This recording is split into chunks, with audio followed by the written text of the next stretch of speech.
All right. I think we're almost there. Almost ready. All right. Hello, and welcome to today's video where I'm going to be talking about pleasure. And this is something that I feel like is really, really, really important to talk about, and I'm sure that I will make many more videos on this topic moving forward because I think that it's like a really big topic, and I think there's lots of things that we can dive into. But I just wanted to get the conversation started today with this video talking about how we can start to develop a healthy relationship with pleasure, how we can start to understand that pleasure is a need and that pleasure for pleasure's sake, fun for fun's sake, play for play's sake, where we're not doing it in a way where we're trying to expand ourselves, or we're not doing it in a way where we're trying to be our higher selves, we're not trying to personal growth, we're not trying to whatever. We're really actually just understanding that we are human beings who are here and have a need to feel pleasure and fun and play, and how we can, like I said, renegotiate our relationship with pleasure so that we can find forms of pleasure that don't actually have a negative backlash, that really actually do feel good for us, that feel safe for us to do, that feel fun, and that we can understand as being actually important, like actually genuinely important pieces of information, important parts of our lives that need to be like scheduled in just the same way that any other form of self-care or any other form of being alive needs to be kind of prioritized. Pleasure needs to be prioritized for a lot of us. And so yeah, I feel like this topic is being talked about a lot, and people are talking about pleasure and how we need to be have pleasure in our lives, and we need to focus on pleasure, and we need to do all this stuff. And I kind of feel like sometimes this conversation can be really unapproachable for a lot of people, and the way that pleasure is talked about by some can make some people feel like pleasure is just not accessible, like we don't have the money, we don't have the resources, we don't have the time, we don't have the capacity to have those kinds of pleasure. Or we can feel like pleasure is a guilty thing, or like it's a waste of time or something we shouldn't be doing. We can have a bunch of shame around pleasure. There's just all these stories that can happen, and there's all these very real life circumstances that can happen that can make us feel like we can't actually have the pleasure that we want, or that pleasure is bad, and all of these things. And I want to kind of see if I can bring the floor to all of us and help us all kind of understand how we can approach pleasure in a way that's sustainable and maintainable and, like I say, approachable for those of us who feel like it isn't. So I just want to talk a little bit, just like for 10 seconds, about my personal experience with pleasure and why I understand that this pleasure situation can be really, really complicated. So I know I talk a lot about how when we're living a life of alignment and when we're doing what's really true and good and right for us, there will be an element of pleasure to it, that there will be an element of rightness, that there will be an element of it that will feel good. And like that's how reality speaks to us. Reality speaks to us in pain and pleasure. And when we're doing something that's harmful, when we're doing something that's destructive, when we're doing something that isn't actually moving us in the direction we want to be moving in, there's going to be an element of pain involved in that. And that's going to be reality speaking to us, saying, like, I understand that your mind believes this is true, and your conditioning believes this is true, and our intellect can be convinced of a lot of things, but it's not actually in alignment with how reality is actually going to play out and what's actually unfolding. It's not giving us the results we think it's giving us. It's not taking us down the path we think it is taking us down. And how, on the flip side of that, there can be consensus reality pleasure that makes us feel like we're doing something good. We have that hit of good feeling. We have that hit of pleasure, or that goodness that happens in the moment, but then there's some negative, painful backlash that happens later, and that can make us feel confused about was that real pleasure, or why was there something good and then there was something bad? And then, like I say, vice versa, there can be things that we are doing that are truly in alignment, that are truly good for us, that are actually taking us where we want to go, that are actually 100% awesome for us, that get us rejected, that get us misunderstood, that were in the past things that got us rejected and got us misunderstood, so our nervous systems learned that that wasn't safe and wasn't okay. So then we have the negative backlash of that, or we sabotage ourselves, or we sabotage the pleasure in some way to try to make ourselves not do it.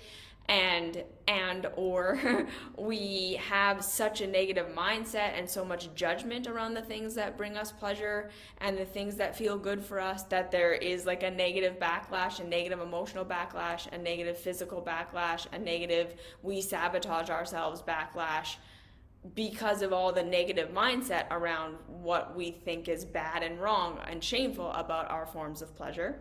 And then, like I say, there can be the consensus reality things that are truly good, are truly right, but cause pain because we get rejected. You see what I'm saying? So our pain and pleasure signals for a lot of us our wires got crossed.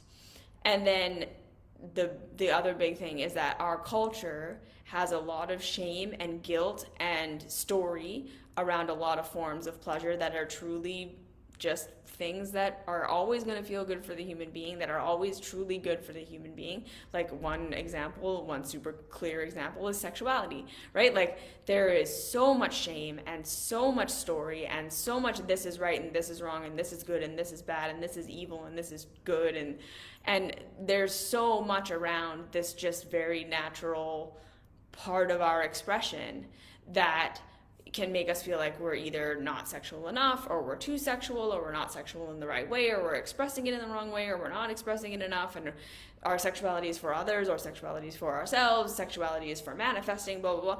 And it's just like, it's this thing that can be a very just pleasurable thing. And then there's all this societal stuff around it, and then there's sexual abuse, there's sexual trauma that can happen that totally cross our wires and hurt us and all of these things and complicate this form of pleasure that could just be a form of pleasure. And so this is why I think it's something we really need to talk about, because it is complicated, and society has made it complicated, and the world we live in has made it complicated. And then I want to just talk from my own point of view personally, that, like I say, I know I talk a lot about how when we're living our life in alignment, when we're doing our truth stuff or whatever, that there's pleasure involved, that it makes our lives more pleasurable, and that we're going to experience more pleasure the more we're in alignment. And again, please don't understand that what I'm saying is that if you don't have pleasure in your life, you're out of alignment and you're doing the wrong things, because it is not that simple, and that is not how reality works. There are systemic issues in our society, in our culture, in our ways of being that cause pain for people that they are not causing themselves. There's trauma that's been passed down. That means we have mental, emotional, physical, spiritual pain that was not ours. We did not create it. We are not perpetuating it. Consciously, we were programmed, and now we're in this place. There's abuse. There's like actual sexual, physical, mental, emotional abuse we can experience that then causes us to be in pain in the future when we're not creating that pain. We can be born with chronic illness. We can get sick in a way that wasn't our fault, and then we're ill. You see what I'm saying? So there's lots of ways that we can be in pain. That's not because we are making bad choices and we just need to align ourselves with reality and feel better. That's an oversimplification. I believe to a degree we want to look for, when we're in pain, the power we do have to see if there is something we can do about what is hurting us, and if we can move ourselves in a direction of feeling better.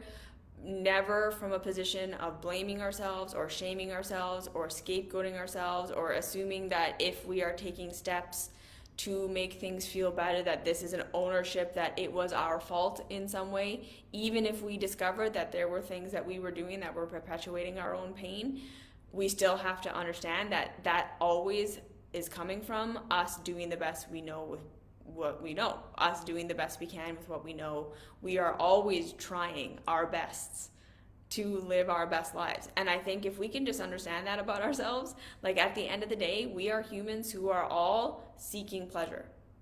That is why we are doing everything that we're doing. We're trying to get to a place where we feel good. And everything that we do and everything that we say and all of our behaviors are rooted in somewhere along the line. We learned that this is how we have to be, this is what we have to do, this is the right way to protect ourselves from pain and to try to get ourselves pleasure. And if we can start to understand ourselves from that base level, we're going to start to understand our behaviors, we're going to start to understand where our power is and isn't, we're going to start to understand where we're blaming ourselves for things that are not our fault, we're going to start to understand a lot more about ourselves than when we're coming from this place of assuming things are our fault, that we are just making bad choices for no reason, that we're shameful, that we're broken, that there's something wrong with our brains, that we're just not trying hard enough, that blah, blah, blah, blah, blah. All that stuff that we do, and all the stuff that the personal growth and the self-help and the spirituality world want to tell us, that we're broken and shameful and wrong and bad, and that's why we're doing what we're doing. It's just, that's part of the reason we never get out of our spirals of pain, because we're starting from an incorrect assumption. We're starting from this idea that there's something wrong with us and we're broken and we're stupid, and that's why we're doing what we're doing. And that's why we never figure anything out, because no, that's not why. We're always doing the best we can with what we have. That being said, there is a lot of times where the ways that we're seeking pleasure, the things that we're seeking pleasure in, the ways of our lives are causing us pain, right? That we are in pain, and we, like I say, have this really complex, complicated relationship with pleasure where we don't really understand how to figure out what we need, how to figure out what our needs are, how to get our needs met in the ways that we possibly can, and to understand that, again, everything that we're trying to do, even for everyone out there who's saying, like, I just want to become my higher self, I just want to find the most aligned relationship, I want to find my purpose so that I can live my most best purpose and, like, give everything I possibly can to the world and all that. The real root of that, why we want to do that, is because we think it will make us feel good. And this is not because we are selfish, right? I am telling you, literally, if you peel away all the layers to your motivation behind everything that you're doing, everything that you're seeking, everything that you're striving for, everything that you hate about yourself, everything, all of your negative, self-sabotaging, coping, stimulating, numbing behaviors, literally everything boils down to you are trying to find the most amount of pleasure you possibly can. That is why you're doing what you're doing. That is your motivation behind everything you want to become. That's your motivation behind everything that you want to do. It's your motivation behind everything you want to get rid of. It's your motivation behind everything that you're trying. It's your motivation behind every scapegoat, every addiction, every self-sabotage, everything you think is bad about you, everything you think will make you good. It's all coming down to we want to get to a place where we feel good. That's why we're doing what we're doing. We are a species who seeks pleasure. We will sometimes delay pleasure for the hope of a bigger pleasure payoff in the future. We will sometimes forget about the pleasure payoff in the future and just focus on what feels good right now. We will destroy ourselves in the hopes that it will make other people like us, because again, we're programmed at the end of the day that the thing that's going to make us safe is going to be approved of, and the thing that's going to make us safe is going to make us have pleasure, because if we're safe, we are going to get our needs met. If we're safe, we're going to be able to express. If we're safe, we can live, and therefore we're going to have pleasure, right? Because at the end of the day, when we're alive, when we're living, when we're growing, that's what feels good. When we're dying, when we're hurting ourselves, when we're not able to be what we want, when we're not getting our needs met, we are in pain. So everything boils down to wanting pleasure and wanting to get away from pain, because we want to live. And that's what pain and pleasure really is all about. So if we can understand that, right? That everything that we're doing is because we are seeking pleasure. And that seeking pleasure is not a bad thing. Seeking pleasure is not a lazy thing. Seeking pleasure is not hedonistic. It's because ultimately, real, true pleasure means we are getting our needs met, means we are living, means we are growing, means we are thriving. That's where those feelings of pleasure come from. That's what that is. Okay?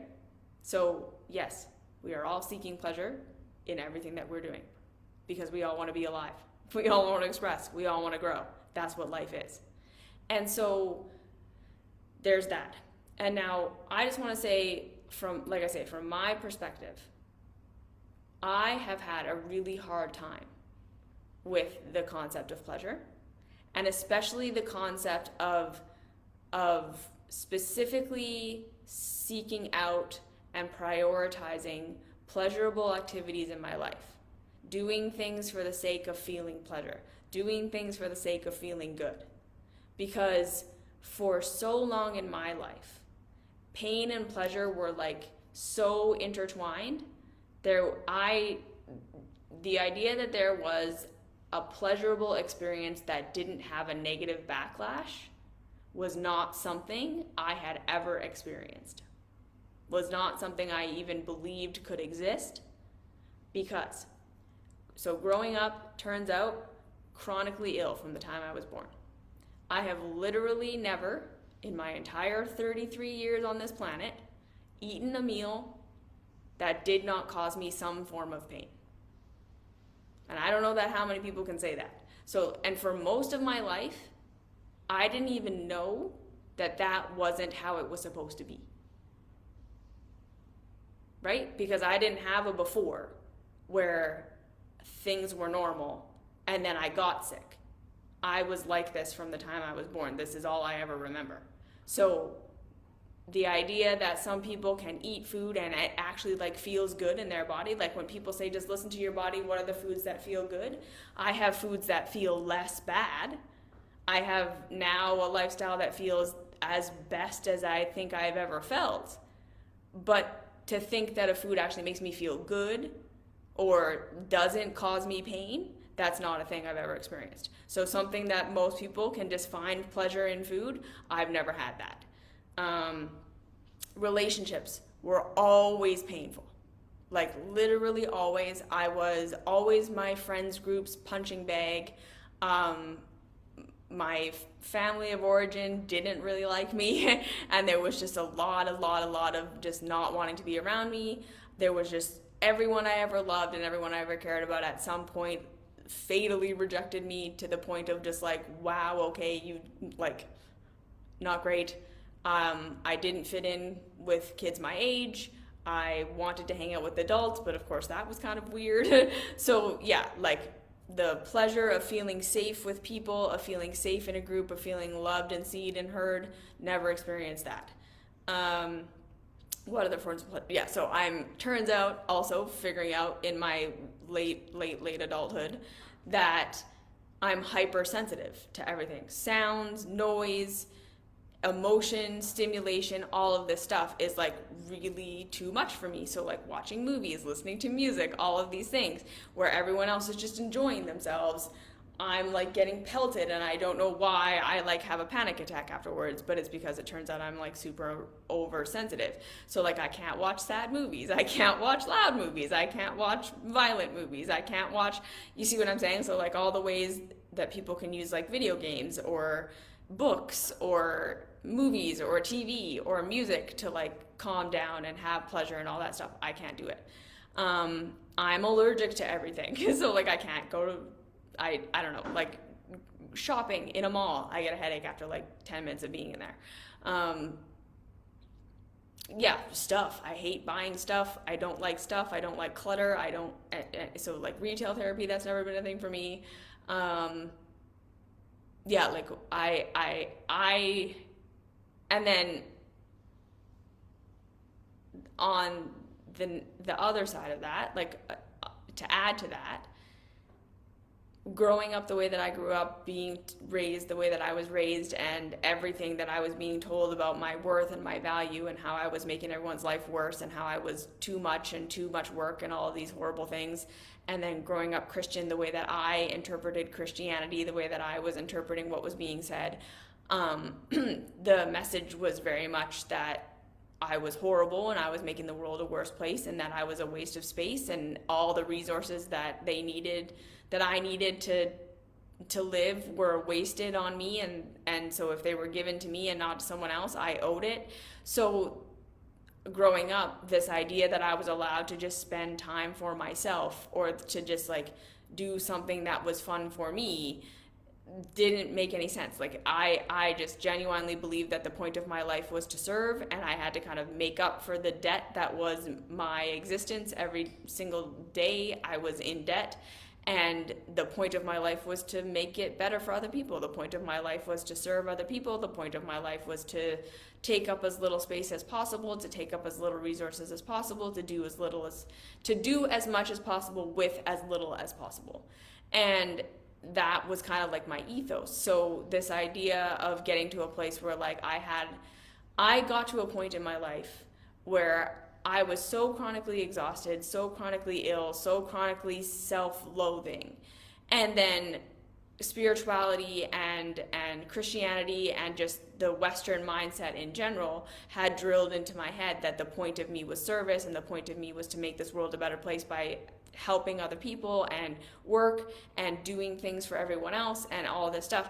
I got to a point where like my entire life was literally just working or cleaning or working on my side business or going to school to learn something or being productive in some way, and then trying to recover from that physically, being just chronically exhausted, chronically ill, like always sick. But that wasn't an excuse to stop. That was never an excuse to rest. That was never an excuse to give up, because I owed it to people, and I had so much more than other people, and I always considered myself as being someone who had so much more than other people. So I just did not have the right to be sick. I didn't have the right to be down. I didn't have the right to rest. I didn't have the right to pleasure, and I just felt so guilty, right? And then, oh yeah, and also like physical touch is painful for me. So that's also like a fun, exciting thing that I learned like later in life is not actually normal. It's not supposed to be painful to be like held and touched and all of these things, but it is for me. And so, right, like my version of like eating food and then feeling like shit afterwards was like, right, I kind of got to this point where I was like, well, yeah, like food isn't pleasurable, like food isn't good, it's something you have to do. But like this thing of like people enjoying food, like that doesn't make much sense to me, because it's painful. And the like people wanting to snuggle and cuddle and touch each other and be silly and laugh and joke, and like I just didn't get it. And like wanting to watch movies and wanting to all these things. So like I say, I got to a point in my life. And then like I say, on top of that, the spirituality thing of just getting to a point where I was totally indoctrinated into the idea that to be living my purpose and to be living my highest growth paths and all of these things, I should be in a state where I'm able to be constantly like spiritual on, creative, serving, working, expanding, growing, available for other people if anyone needs anything. And then if I'm not doing that, I should be recovering in a way that's spiritual. I should be meditating. I should be reading some sort of spiritual book or listening to some sort of spiritual material. I should be taking a bath or trying to sleep. I've been an insomniac my entire life, which also I didn't realize wasn't normal. That you're supposed to be able to sleep, and like I didn't do that for like most of my life. So like chronically underslept, so I couldn't really rest. And then my nervous system at the same time, I'm a mobilizer. So when I feel stressed out, when I feel scared, when I feel triggered, my instinct is to act, and my nervous system does not want to sit there. So like for a long, long time, meditation was like really painful for me, because I was in fight or flight pretty much all the time. So to sit there and just like do nothing for an hour, to like not be moving, to not be fixing something, to not be working on something, to not be serving somebody, that was like ripping my skin off. But I felt like that's what I should be doing, and that's how I was getting. And it, to a degree, it's true. Like, I learned how to be with negative emotions. I really learned how to see myself through these waves of anxiety and not act on it and all that stuff. It was good for me, but it was really hard and scary. So like I say, I got to a point where I believed that I was supposed to be spiritually on or processing and resting. And those were the only two ways that I was supposed to be. And so I was processing my trauma and processing my guilt and processing my shame and all that stuff. And then finding that I was still getting into these positions where I was like really, really sad and really, really depressed and kind of like losing hope for life and having to like amp myself up. And I know that I think now, looking back, like some of that was just chronic exhaustion and trauma and being in physical pain 24/7, and you're not actually supposed to be in physical pain 24/7, like all that stuff, obviously.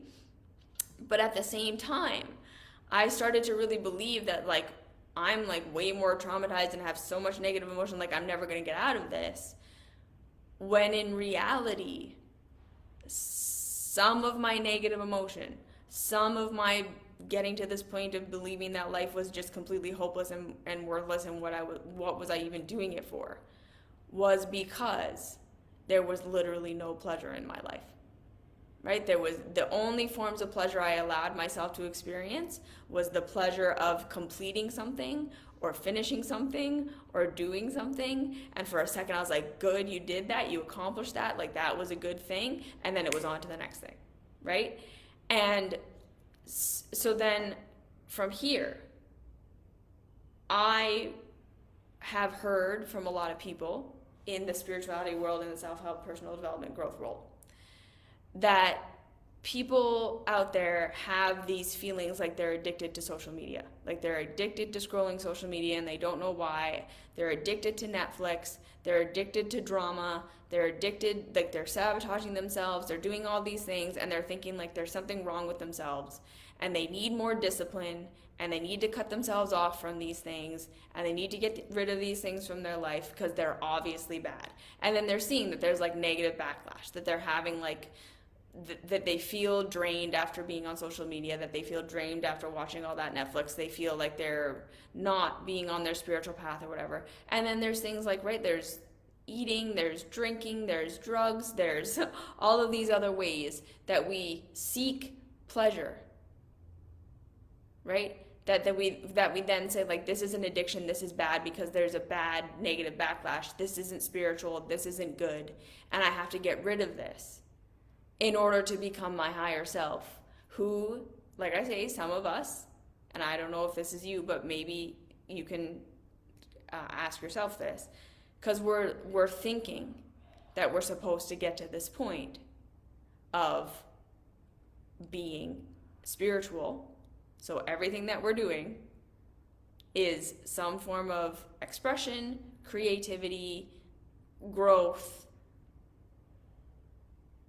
expansion, help, service, or it's self-care and rest. And those are our two things that we're allowing ourselves to be. And we're thinking these are the only two spaces we're allowed to occupy as good spiritual people, or as good personal growth people, or as good coaches, or as good whatever it is. And we're not supposed to have these times where we're off. Yeah? And then the more we try to cut ourselves off from those things, the more addicted we seem to become to them. And so what I notice for myself, if you're someone who's continually finding yourself in that super dark place, no matter how much you're processing, no matter how much you're finding your reality, you're setting your boundaries, you're doing all your spiritual work, you just keep falling back into that negativity, into that feeling that like life has no purpose and you don't know why you're here and what's the point of all this and this is all just hard and it just sucks.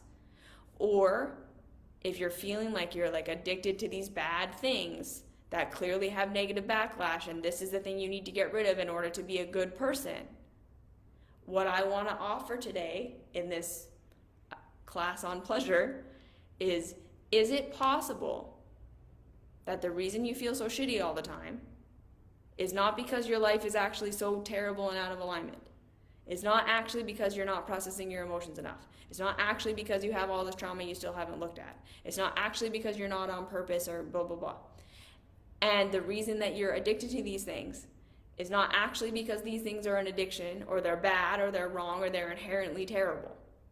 It's because there is no pleasure for pleasure's sake in your life. Because this is an actual need that when we do not meet it,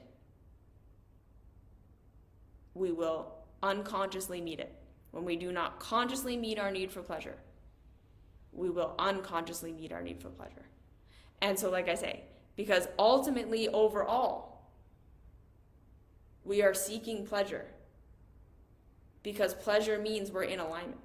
Pleasure means we're growing. Pleasure means we're doing the best we can with what we have.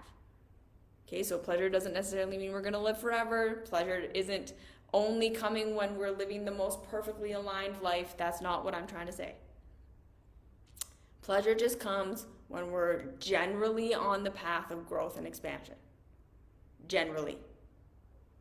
Okay? Not this very specific hyper, everything in your life has to be perfect and everything is great. That's not what this is. Pleasure comes from generally being on your growth path. Generally expressing yourself the best you can right now. Generally doing what is available to you right now.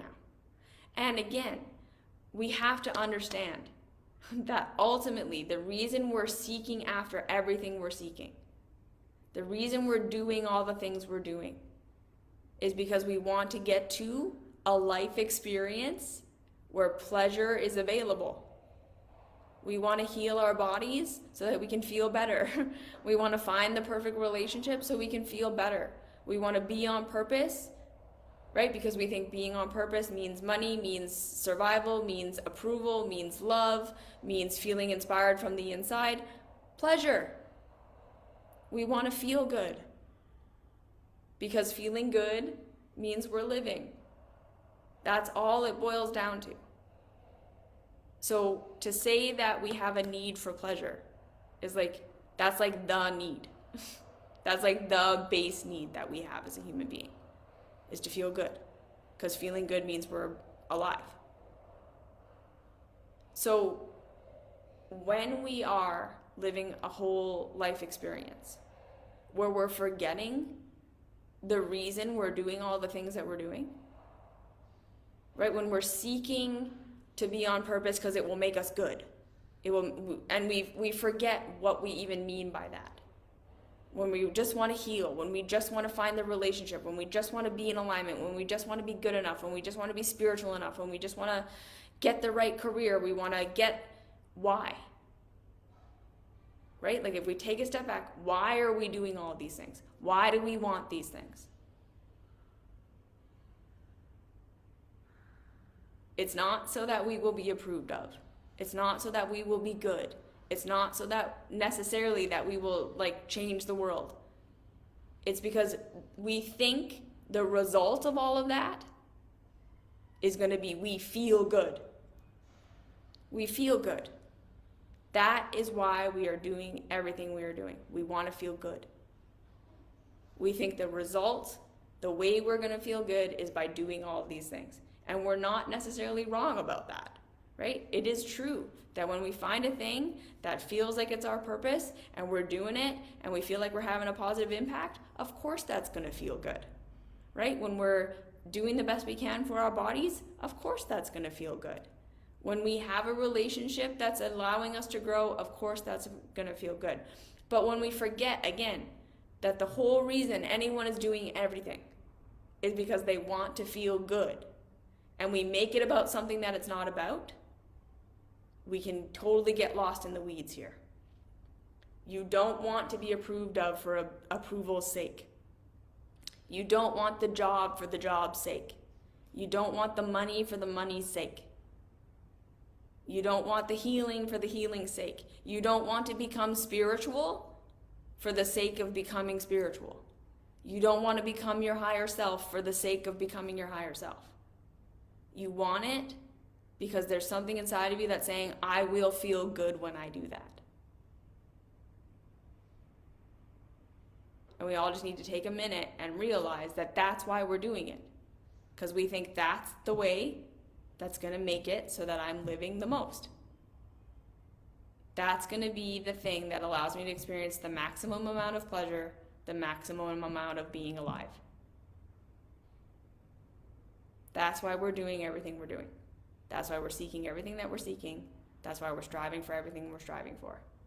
Because we want to be alive, and we want to feel good while we're alive. And those two things are the same thing. So if we can then dial it back and understand that our lives are not over there. We can't make pleasure happen in the future. We can't experience pleasure in the future right now. The only way that we can ensure that we're living to the degree that we're capable of living, the only way we can ensure that we're expanding to the degree that we're able to expand, the only way that we're able to have the maximum amount of pleasure that is available to us in any given moment is by showing up for and supporting the version of ourselves that exists right now. The whole reason you're doing everything that you're doing is because you want to feel pleasure. You want to be experiencing yourself to the greatest degree you can possibly be experiencing yourself, which is what gives you pleasure. Every person who's fighting for their survival to have food is doing that because that's the need that needs to be met right now for them to have the most amount of life they can possibly have right now. The person who is striving for the next $1 billion is doing that because they think that is going to give them access to the next level of being alive and therefore pleasure. These two people have the same motivation. They want to feel like they are alive, like they're feeling good, and that they are both doing what they think is going to give them the best chance of being alive and having pleasure while they're alive. So we can come back to ourselves right now,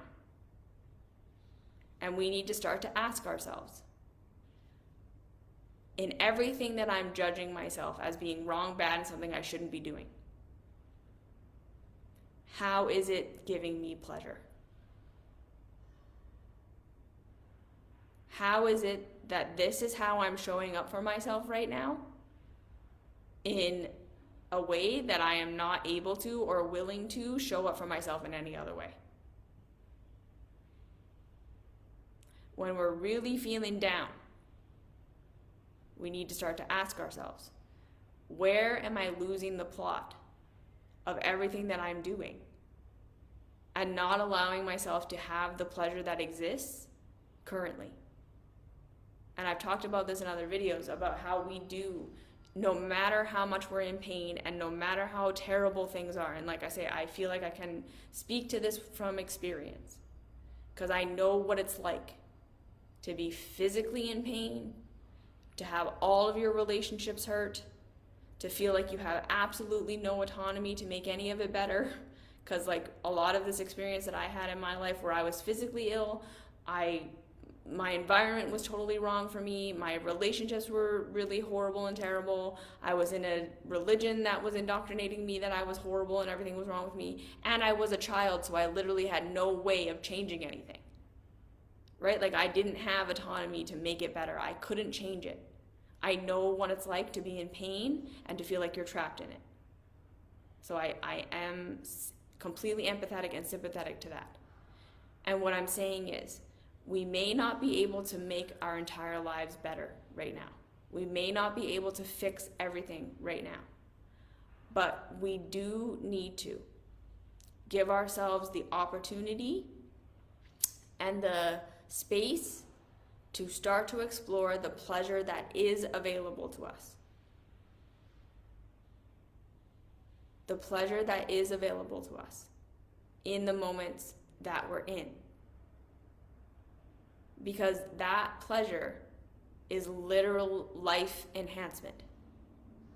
Okay, so when we're looking at these like addiction things, one thing I want to offer, and this may not be what it is for you, but this is something to just consider. Is it possible that you're not actually addicted to social media, that you're not actually addicted to Netflix, that you're not actually addicted to drama, any of these things? It's that this is your one and only form of true pleasure for pleasure's sake that you have scheduled into your life. When the rest of your life, you're working, you're being mature, you're doing all these things you need to be doing, your life is filled with responsibilities, you're trying to be spiritual, you're trying to grow, and then the rest of the time you're trying to rest and process and be good for other people. If that's your entire experience, it could be that this thing isn't an addiction. Yes, there might be some negative backlash. Yes, there might be some things where you feel like this isn't good. But it could be that this is how you're meeting your need for pleasure right now. That the rest of your life has become work. The rest of your life has become striving and growing and even forgetting why you're doing that. Or, right, because this is another reality, the rest of your life is striving and work because the system is so shitty that for some of us, in order to keep our heads above water, our entire lives have to be striving and work. And we're kind of getting eaten up by the system. So then when we have a second, of course we don't want to meditate. Of course we don't want to go read a spiritual book. Of course we don't want to go for a walk. We want to feel good because everything else feels hard and like weight and striving and like we're not good enough. So in this situation, if the striving and the pushing and the working and all of that is coming from a place of you feeling like you're just not going to be good enough until you achieve these things, and you're trying to be spiritual and you're trying to make your whole life spirituality or rest, I want to invite you to understand that that life is never going to feel good. Because so long as you're in this mindset, it literally is never going to matter what you accomplish or how spiritual you become or how awake and aware and service-filled and purpose-filled you are. This life of striving and rest is never going to feel good. Because the piece that's missing is you, and the piece that's missing is pleasure for pleasure's sake. Enjoying your life. Doing this for the understanding that the point of doing this is to make your life better. And understanding that when you're truly making your life better, you are doing the best thing you can do for everyone else. So if we feel like we're addicted to shopping and we're addicted to all of these things, is it because we're literally not giving ourselves a chance to be human?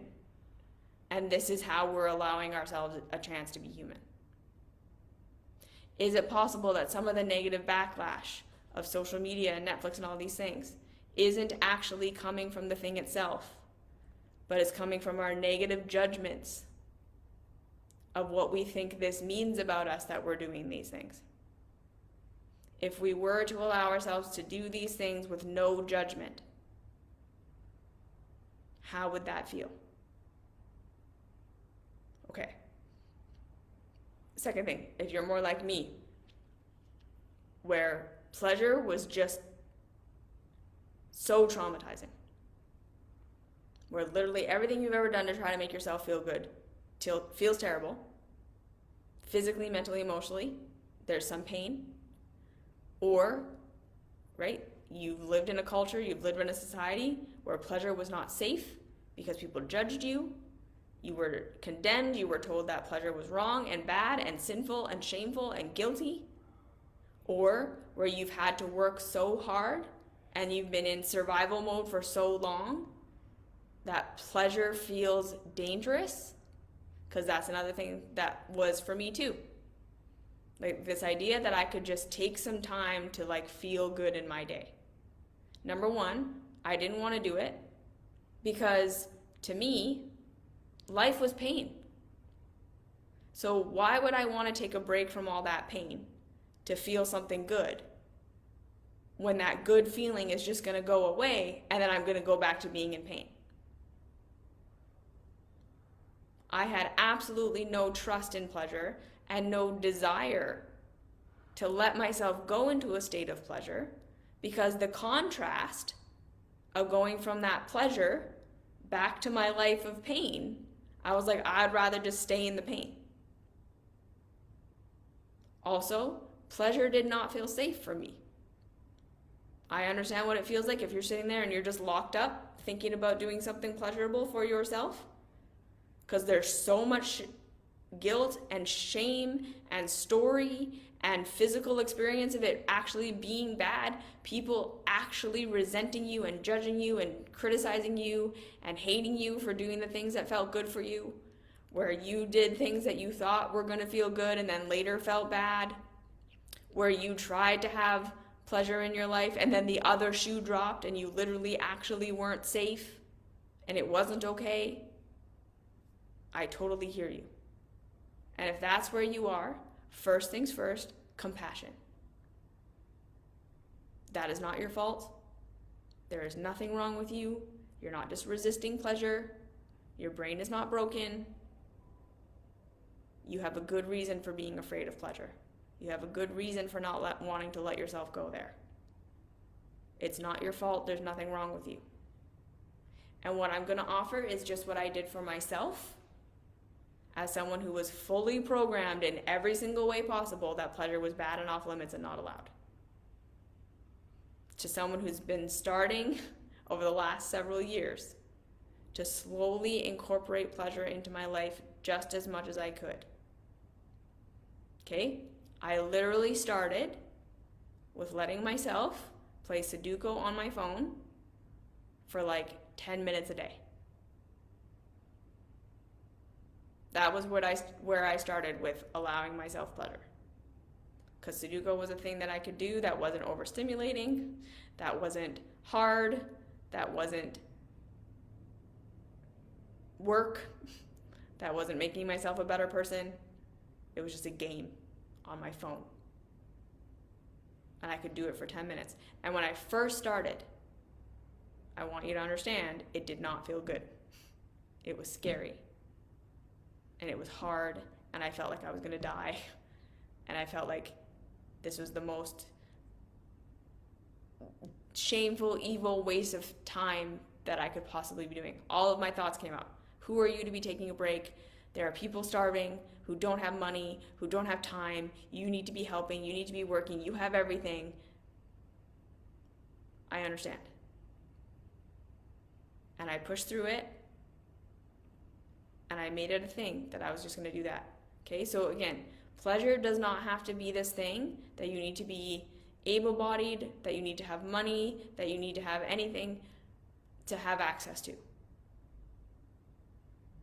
Pleasure can literally be sitting on your bed and looking out the window for 5 minutes. Just letting yourself absorb the beauty of nature. Pleasure can be closing your eyes and listening to a song for 5 minutes. Just anything that's available to you where you're going to start to train your nervous system that I can experience pleasure for pleasure's sake and it can be safe. And what I would say is, if you really, really don't feel safe, if you're really, really scared about this, another thing to do, don't share it with anybody. Don't tell anyone about it. Keep it between you and you. It's just your secret thing that you're not sharing with other people, so that no one can judge you, no one can tell you that you're wrong and bad and stupid, no one can, right? Make it between you and you. Make it a private thing that you're just doing for yourself. And you're going to just slowly show your nervous system that you can have a minute of pleasure and that your entire world does not fall apart because of it.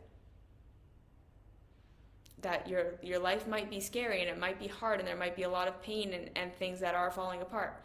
But it's not because you're being nice to yourself, and it's not because of the pleasure. So again, how we do this is we give ourselves a little bit of time to experience a pleasure that is available to us, and then right after that, we orient. The 5 things you see, 4 things you hear, 4 things you feel, 3 things you hear, 2 things you smell, 1 thing you taste, and anything that you're grateful for. Where you like bring yourself back into your immediate reality and say, okay, look, body, I did pleasure for 5 minutes and it didn't equal everything blowing up in my face. My life is still okay. And then we're going to notice that we still have our coping mechanisms. We still have our self-sabotage. We still have our addictions, all that stuff. And we make that okay. Okay, this is the other piece of this pleasure puzzle, is we start to look for the innocence in absolutely everything that we're doing. That we start to be the place where the shame and the guilt and the you shouldn't be doing this and this is wrong and this is bad about you ends. So even if your addiction clearly causes problems, even if you believe that whatever you're doing for your numbing, your self-sabotage, your scapegoat, your drama, whatever it is, even if there is literal evidence in the reality that says this is a bad thing and this is causing bad outcomes, we say, okay, and I'm going to look for the innocence. I'm going to look for the goodness in this. I'm going to look for the need that this is meeting. We're going to take away that this is just wrong and bad and I'm just hurting myself and hurting others for no reason. And we're going to start to say, no, I have a good reason for doing this. This is how I know to seek pleasure right now. This is how I know to seek safety right now. This is how I know to seek survival right now. And if I'm going to figure out what I need, and if there is a different way that I can meet this need that causes less pain, I have to first understand what the need is, what the innocence is, what my form of seeking pleasure in this is, so that I can come up with a new way to start to replace this. Because we don't get rid of addiction. We don't get rid of scapegoats. We don't get rid of coping mechanisms. We don't get rid of these things and become spiritual. We figure out why we're doing them. And we either remedy the thing that's causing us the pain that we need to cope with, right?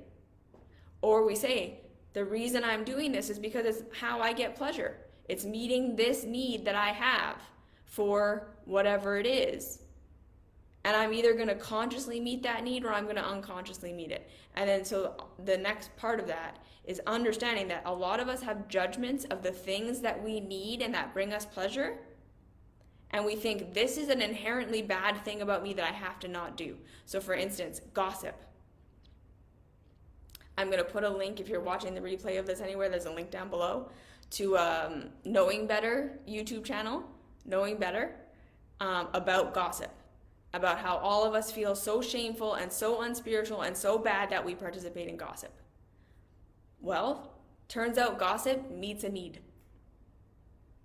Gossip is social currency. Gossip is part of how we learn about each other and protect ourselves from people we don't know and from harm. It's part of how we connect to the people we're connected to. And so some of us, right, like to think that gossip is terrible and I have to be someone who never gossips. We might have to start to understand that as human beings, we have needs that on some level culture has decided is wrong and bad and shouldn't be, and culture is wrong. Right? For a long time, and still in some places, the need that homosexual people have to connect with people who are the same gender as them was considered something they needed to get rid of. No.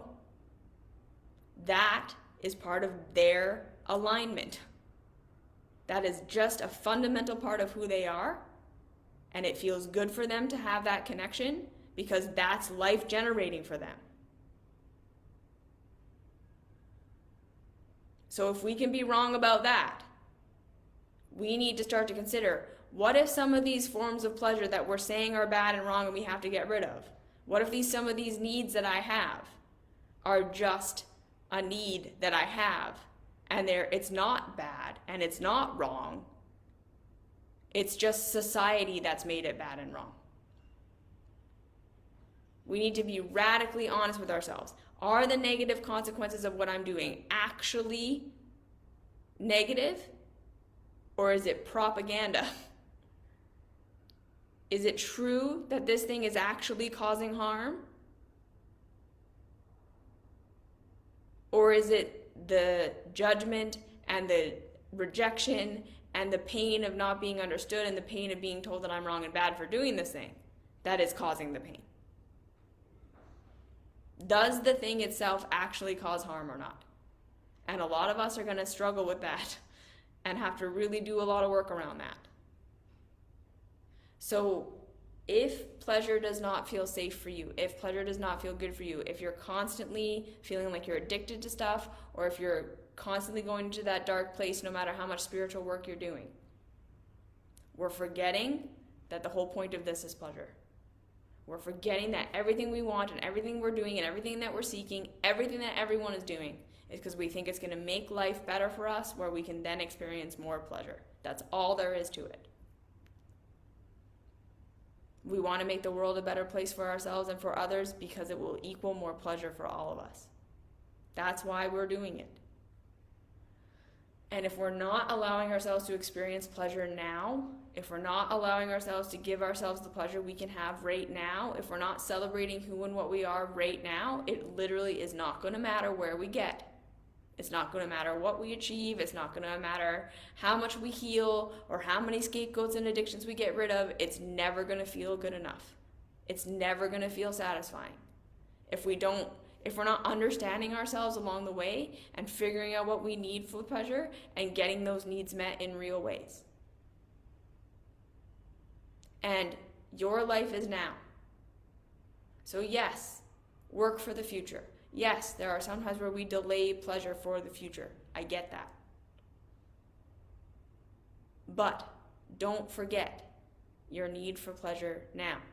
And then learning to figure out what actually brings you pleasure, where your needs are. It starts with ending the judgments that you have of what you're doing right now. That's how we all start to figure out what we need, what is true for us, where pleasure actually is.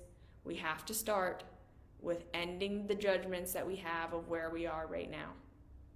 We have to start with compassion for ourselves, that everything hurts and everything equals pain and everything equals rejection, and we're just so scared. We start with compassion for ourselves. That's always the foundation.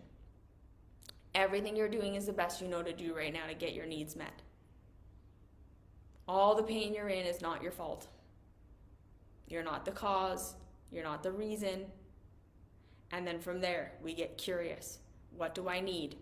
What am I actually feeling? What do I actually want? Where is my power, if there is power that I have? Where can I start to meet my need for pleasure in little tiny ways to train my nervous system that it's okay? Where can I start to make the pleasure that I have in my life right now safe so I can start to understand it? You see what I'm saying? Compassion first, and then curiosity.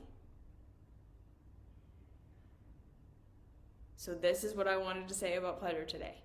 We have a lot of judgments of ourselves of what we should and shouldn't be that have nothing to do with real reality. With what is and isn't good that have nothing to do with real reality. As in, these things we think we should be aren't actually going to equal more pleasure. They're not actually going to equal more goodness on the planet. These things we think we shouldn't be aren't actually harmful, aren't actually bad for us. They're just normal parts of being human. We've been traumatized. We've been scared. The other shoe always dropped. We weren't safe. We were judged. That stuff is true. And now, where can we start to be nice to ourselves? Where can we start to take our power back around pleasure and say, no, I'm not going to let that rob me of my experience of having pleasure. Like, that was what it was for me. I just said, fuck that. I'm not going to let my childhood rob me of my adulthood pleasure. I'm not going to let this trauma be the reason why I never feel happy for the rest of my life. I'm going to work through this. This is a mess I didn't make, but I'm going to clean it up because I deserve to have pleasure. So we don't have to. You don't have to. If you're totally traumatized and it's scary and it's too hard, it's not your fault and you don't have to do this. I'm just saying, if you have gotten to a place where you're like, fuck this, I don't want to be traumatized for the rest of my life.